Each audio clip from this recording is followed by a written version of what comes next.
Pois é, em toda essa movimentação, nesse contexto de reforma ministerial, a gente te lembra que há uma intenção de mudanças nas vice-presidências lá na Caixa Econômica Federal. Há um interesse muito grande, principalmente naquela que está ligada ao setor de habitação, que atende ao programa Minha Casa Minha Vida, uma das principais bandeiras do governo Lula.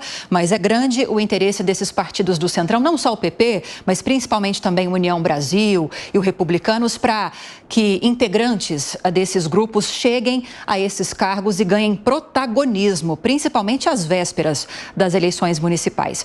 A gente volta a falar desse movimento de reforma ministerial ao longo desta edição. A gente segue em Brasília, mas para falar de um outro assunto. Durante depoimento à CPI da Câmara Legislativa, o ex-diretor da ABIN afirmou que as forças de segurança do Distrito Federal falharam durante os atos do dia 8 de janeiro. Yasmin Costa chegando ao vivo com informações para a gente. Yasmin, boa sexta-feira para você, bom dia. O que mais foi dito pelo ex-diretor?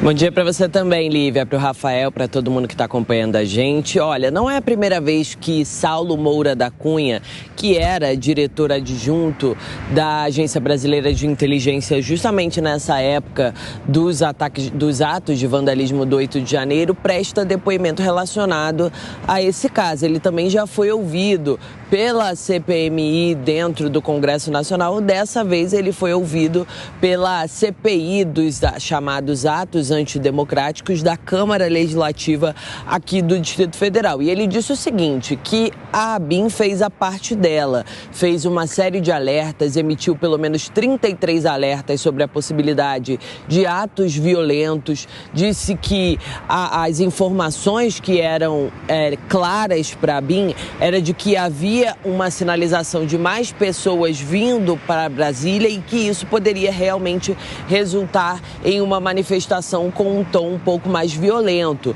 Ele ainda confirmou o seguinte, que, como eu disse, a parte da ABIN foi feita, mas a questão decisória não é competência da agência. E na avaliação dele, as forças de segurança, sem citar especificamente nenhum nome, mas na avaliação dele, as forças de segurança falharam. Inclusive, Lívia, a gente tem um trechinho desse depoimento do ex-diretor adjunto da ABIN. Vamos acompanhar. Que o senhor está afirmando que receberam todos esses alertas e não fizeram nada, vocês não acharam estranho? Deputado, não, veja bem, a informação da ABIN, uma informação de inteligência, ela é feita para assessorar o poder decisório. Nesse caso, quem estava com a decisão eram as forças de segurança do DF. Obviamente, eu acho que os fatos falam por si mesmos, né? Houve falhas, óbvio, senão nós não teríamos a depredação da sede dos três poderes. Pois é, Lívia, como eu disse, ele também foi ouvido na Câmara, Saulo Moura da Cunha também foi ouvido, como eu disse, lá na CPMI do 8 de janeiro, e apesar disso ele não figura entre os indiciados, entre as sugestões para indiciamento. Nessa oitiva de ontem, aqui no DF, na Câmara Legislativa, ele também foi questionado pelo presidente da CPI, o deputado distrital Chico Vigilante, sobre o software da ABIN, que está aí alvo de uma série de investigações sob a suspeita de que ele estaria sendo usado durante o governo do ex-presidente Jair Bolsonaro para monitorar adversários políticos, jornalistas e até ministros. O que Saulo Moura da Cunha disse? Ele disse que enquanto esteve à frente da agência, ele não teve conhecimento e não teve contato com esse software, soube depois, através da imprensa,